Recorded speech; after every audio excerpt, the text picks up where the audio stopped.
Here is something that will bother you for the rest of this video. Most people who are broke are not broke because they are lazy. They are broke because they are doing something that looks completely responsible. Something their parents praised, something financial influencers applaud. And it is silently draining every dollar they will ever make. Stay with me.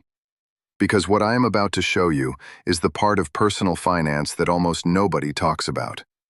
And by the time we get to the middle of this video, you are going to see your own money habits in a completely different light. Let us get into it. There is a common financial error that lives in almost every household in America. And it is not overspending. It is not ignoring your budget. It is not even debt, at least not in the way you think. The error is this: treating financial safety as a destination instead of a starting point. People spend years, sometimes entire decades, optimizing for security. They build a small emergency fund. They pay down one credit card. They feel relief. And then they stop. They mistake the absence of crisis for the presence of wealth, and that distinction right there is costing millions of people their entire financial future. Let me give you a name and a face for this problem. His name is Daniel. He is 34 years old, lives in a mid-sized city, makes $62,000 a year. Not rich, but not struggling either. Daniel does everything the internet tells him to do. He has a budget spreadsheet. He tracks his spending. He has a savings account with 4 months of expenses in it. He does not carry credit card balances. He drives a used car. He does not buy things he cannot afford. By every conventional standard, Daniel is financially responsible. And Daniel is falling behind every single year. Here is what Daniel does not know. While he is optimizing for safety, inflation is running at 3 to 4% annually. His savings account is paying him less than 1%. His employer retirement match has been sitting there for 2 years partially unclaimed because he never increased his contribution. His income has grown by 8% over 3 years, but his lifestyle grew by 7%. He saved the other 1% and called it discipline. Daniel is not irresponsible. Daniel is trapped inside a framework that was designed for a different era. An era when keeping money in a bank was enough, when a pension covered your retirement, when your house appreciated faster than your debts compounded. That era is gone. But the habits it created are still running in the background of millions of lives, like outdated software that nobody thought to update. This is the error we are going to dismantle today. Not the sexy financial mistakes you see in headlines, not someone who blew $100,000 on crypto in 2021. The quiet, respectable, almost invisible mistake of treating financial caution as a complete financial strategy. Because here is the uncomfortable truth. You can be careful with money your entire life and still end up with nothing to show for it. And if you have never heard that said out loud before, you are in exactly the right place. Now, before we go deeper, I want to be clear about who this video is for. This is not for people who are reckless with money. If you are spending more than you earn and ignoring your bills, that is a different conversation. This is for the people who are doing the right things but still feel stuck. People who budget, who save something, who are not drowning in debt, but who look at their bank account after years of discipline and wonder why it does not feel like progress. That feeling is not a personal failure. It is a signal. It is your financial instincts telling you that the strategy you are using is incomplete. So let us name the real problem, because the first step to fixing something is calling it what it actually is. The real name of this problem is defensive finance. Defensive finance is a mindset, not a number. It is the belief that the goal of money management is to avoid losing, avoid debt, avoid risk, avoid mistakes, avoid being caught without a cushion. And look, none of those things are wrong in isolation. You should avoid bad debt. You should have an emergency fund. But when avoidance becomes the entire strategy, something critical gets left out.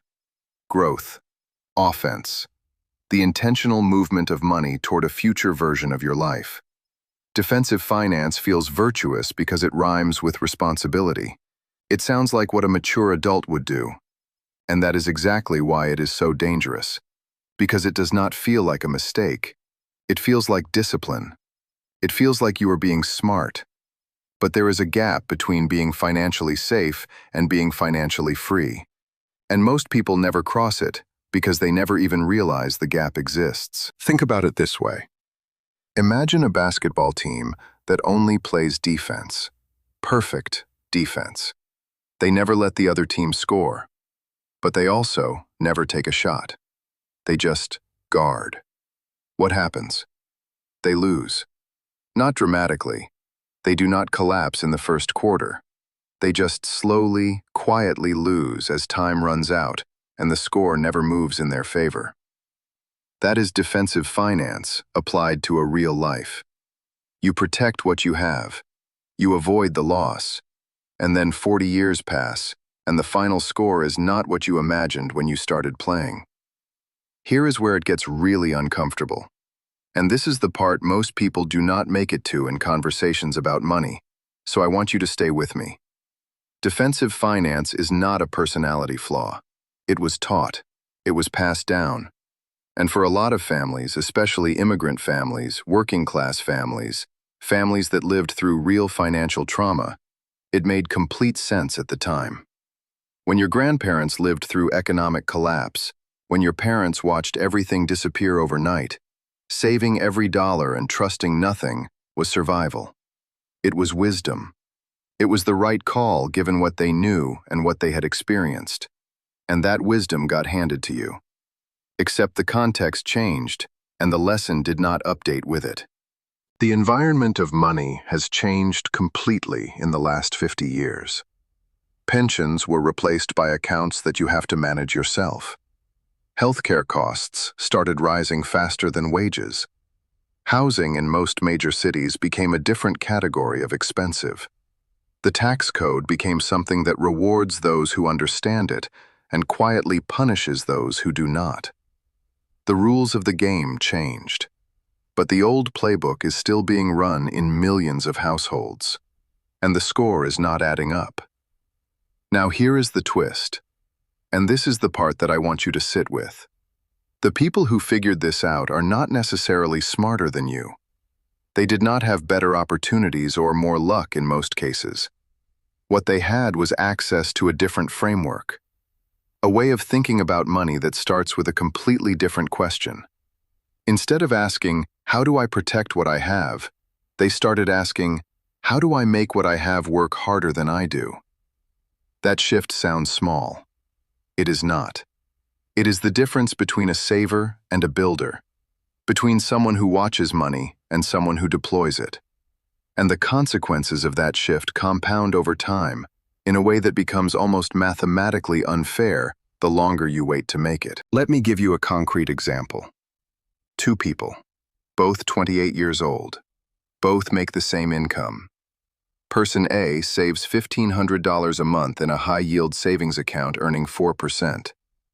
Person B saves the same $1,500 a month but splits it. $1,000 goes into a diversified index-based investment strategy averaging 7% historically, and $500 stays in savings for liquidity. After 30 years, Person A has accumulated roughly $1,040,000. Person B has accumulated roughly $1,220,000 in the investment portion alone, plus the liquid savings buffer. The difference is not recklessness on Person B's part. Person B still has the safety net. The difference is that Person B understood that sitting entirely in defensive position has a real, measurable cost over time. That cost compounds silently. You do not feel it year to year. You feel it at 62, when you look at the number and realize what 30 more years of a slightly different decision would have meant. And that brings me to something I call the hidden cost of caution. This is the part no one tells you because it does not show up on a bank statement. It does not send you a bill. The hidden cost of caution is the money you did not make because you did not move.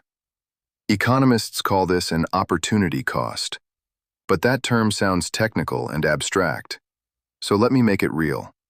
Every dollar sitting in a 0.4% savings account when it could be somewhere more productive is not just sitting still. It is moving backward relative to inflation. That is not a metaphor. That is math. If inflation is running at 3% and your savings account pays you less than 1%, the purchasing power of that money is shrinking every single year. You are not protecting it. You are slowly surrendering it to time. And this is happening to millions of people who believe they are being responsible, who believe they are doing the right thing, who have never once been told that there is a cost to excessive caution. Now, I want to introduce a framework, not a set of rules, a way of thinking that you can apply to your own situation right now, regardless of your income, regardless of your current debt level, regardless of where you are starting from. I call it the 3 zones model. Every dollar you own lives in one of 3 zones. Zone 1 is the safety zone. This is your emergency fund, your liquid cash, your short-term reserves. The money you need to be able to access quickly without penalty if something goes wrong. This zone should exist. It is necessary, but it has a ceiling. Most financial frameworks suggest 3 to 6 months of living expenses, not 3 to 6 years, not everything you have ever saved. A defined, functional buffer, no more. Zone 2 is the growth zone. This is where money goes to work. Long-term investment vehicles, retirement accounts, tax-advantaged accounts, diversified strategies built for the long term. This is the zone most people in defensive finance mode are severely underweight in. They have too much in Zone 1 and almost nothing in Zone 2. And the gap between what they have in Zone 2 and what they should have in Zone 2 widens every year they wait. Zone 3 is the purpose zone. This is intentional spending on things that build your life, your skills, your income potential, or your relationships. It includes professional development, education, health, and yes, occasional experiences that enrich your life. This is not wasted money. This is invested money. The return is not always financial. Sometimes the return is resilience. Sometimes it is a skill set that leads to a better opportunity. Sometimes it is the mental clarity that comes from not living in total deprivation mode. Defensive finance people typically have a bloated Zone 1, an empty Zone 2, and a guilt-ridden Zone 3. They save everything they can, invest almost nothing, and feel bad about every personal expenditure because they equate spending with irresponsibility. And the result is a life that is technically safe, but experientially and financially stagnant. Here is the reframe. Financial health is not a single number, it is a ratio. The question is not, do I have enough saved? The question is, are my 3 zones properly balanced for my age, my income, and my goals? And almost no one has ever asked themselves that question, because no one taught them that framework existed. Let me bring in another real-world case to make this tangible. Her name is Maria. She is 41. She immigrated from Mexico 12 years ago. She worked incredibly hard. She earns $54,000 a year. She has $31,000 in a savings account, and she is proud of it. She should be. She built that from nothing. But here is what Maria does not know. She has 0 in any retirement or investment account. She has never claimed her employer's 4% retirement match because she was afraid of tying up money she might need. That unclaimed match over the last 6 years of her employment represents roughly $18,000 that she left on the table. Money her employer was literally offering her for free. But defensive finance made her afraid of the commitment. So the money sat unclaimed, while her actual savings account earned almost nothing in real terms. Maria is not careless. Maria is not uneducated. Maria is the victim of a framework that was never designed to help people like her build wealth. It was designed to keep them safe.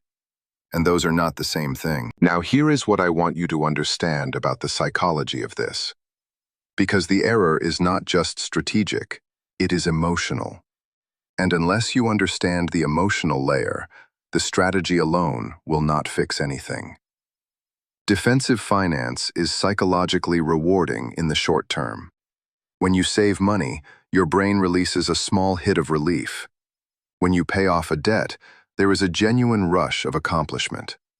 When you choose not to spend, there is a momentary feeling of virtue.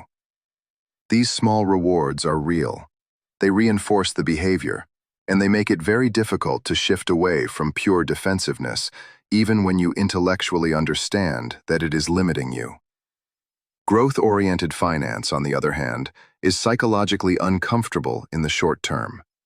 When you move money into a long-term investment vehicle, you cannot immediately see a reward. In fact, in the short term, you might see the value fluctuate, and it will trigger anxiety. When you increase your investment contribution, instead of adding to your savings buffer, your liquid cash feels smaller, and that feels like danger, even when logically it is not. The brain processes short-term discomfort very loudly and long-term gain very quietly. And that asymmetry is the reason so many intelligent, disciplined people stay stuck in defensive mode for their entire financial lives. Understanding this does not automatically fix it, but naming it gives you leverage. When you feel the pull back toward pure safety, you can recognize it as a psychological response rather than a rational signal. You can ask yourself, is this genuine danger or is this discomfort? Because those two things feel identical in the moment. And the ability to tell them apart is one of the most valuable financial skills you will ever develop. Most people watching this video right now have the income to start rebalancing. Not perfectly, not all at once, but to start. The problem is not the money. The problem is the mental model. And you are in the process of updating it right now. Let me give you something practical. A simple 4-step process to start moving from defensive to balanced finance. Not a complete overhaul, a beginning. Step 1. Audit your Zone 1. Look at your liquid savings right now. Calculate your monthly essential expenses, rent or mortgage, utilities, food, transportation, minimum debt payments. Multiply that by 5. That is the high end of what your emergency fund needs to be. If your savings account has significantly more than that, you have excess sitting in defensive position. Not all of it needs to move at once, but knowing it exists is step 1. Step 2. Find your unclaimed money first. Before you do anything else, check whether your employer offers a retirement match that you are not fully claiming. This is the single highest return move available to most working people. An employer matching 4% of your salary is a 100% instant return on that portion of your contribution. There is no investment on the planet that guarantees a 100% return on day one. If you are leaving any portion of that match unclaimed, you are declining free money. That stops today. Step 3. Automate before you think. The reason most people never move money from Zone 1 to Zone 2 is that they keep waiting for the right moment, for more certainty, for a better time. That moment does not come. The market is always uncertain. Life is always complicated. Automation removes the decision from the equation. Set up an automatic transfer on payday, before you see the money, before you can rationalize keeping it. Start with an amount that feels slightly uncomfortable, but not impossible. $25 a week is a start. The amount matters less than the behavior. The behavior is what compounds. Step 4. Redefine what discipline means. If your current definition of financial discipline is spending as little as possible and saving as much as possible in cash, update that definition right now. Discipline in a modern financial context means deploying money intelligently across all 3 zones. It means not oversaving in Zone 1 at the expense of Zone 2. It means investing consistently, even when it feels uncomfortable. It means resisting the psychological reward of hoarding cash in a low-yield account because it feels safe. Real discipline is not comfortable. Real discipline is not the same as caution. Real discipline is doing the structurally correct thing, even when it triggers short-term anxiety. Now, I want to address something directly, because some of you are thinking, this sounds fine for people with stable incomes, but what about people with irregular income? Freelancers, gig workers, people whose paychecks vary month to month. This framework applies to you, especially. Actually, let me say that again. If your income is irregular, This framework applies to you more urgently than it does to anyone else. Here is why. Irregular income creates a psychological trap. During good months, you feel flush and you spend more. During bad months, you feel panicked and you stop saving entirely. The result is that your financial behavior is being driven by short-term emotion rather than long-term structure. The three-zone model gives you a container that does not change with your income month to month. Your percentages stay constant. Your automation stays active. When a good month hits, the system captures a larger absolute amount. When a lean month hits, the system captures a smaller absolute amount. But the structure remains. And structure over time is what builds wealth, regardless of income variability. For irregular income earners, I would also suggest building Zone 1 slightly larger than average. Not because of fear, but because your income variability is real, and your buffer should reflect that reality. Maybe 8 months instead of 5. But then Zone 2 needs to start regardless, even if it starts at a smaller percentage. The start is what matters. The compounding begins the moment you start, not the moment you feel ready. Let me tell you about the longer arc of this problem. Because we have been talking about individuals, but this error scales up into something much larger. Generational defensive finance is one of the main reasons wealth inequality compounds across generations. When parents model defensive finance, children absorb defensive finance as the definition of financial responsibility. They grow up watching their parents carefully save and carefully avoid risk.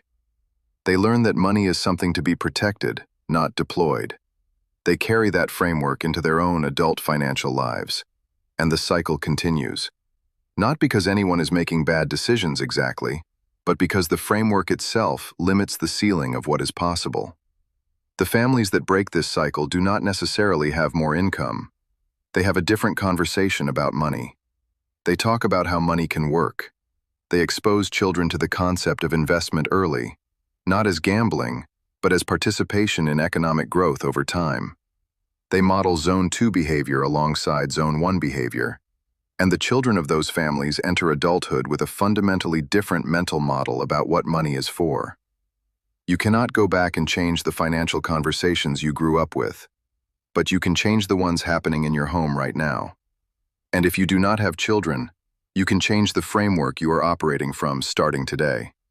Because the framework you build now is the one you will eventually pass on, either directly to your own family or indirectly through the financial choices you make that shape your own future. Save this video. Seriously.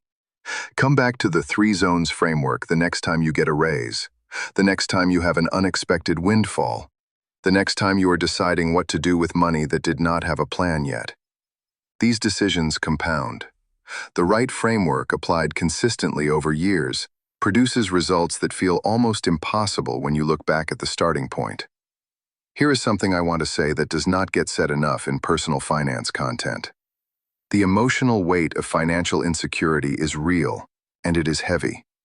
When you have lived through scarcity, when you have watched money disappear, when you have felt the panic of not having enough, the instinct to hoard safety is not irrational.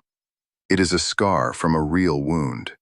And dismissing that instinct as simply a bad habit is not fair, and it is not helpful. What I am asking you to do is not to ignore that instinct. It is to understand it clearly enough that you can choose when to listen to it and when to recognize it as the past talking instead of the present reality. Building Zone 1 to a level that genuinely creates safety is healthy. It is necessary. It respects what you have been through. What is not healthy is letting that instinct run the entire financial operation indefinitely. At some point, Zone 1 is full enough, and the next dollar needs to go somewhere it can grow. The moment you make that shift, even with a small amount, something changes psychologically. You stop being purely a defensive player. You become someone who has skin in the long game, someone who is building something. And that identity shift matters. Because the story you tell yourself about who you are financially shapes every small decision you make on a daily basis. You make hundreds of micro decisions about money every week. Most of them are made automatically based on your financial identity.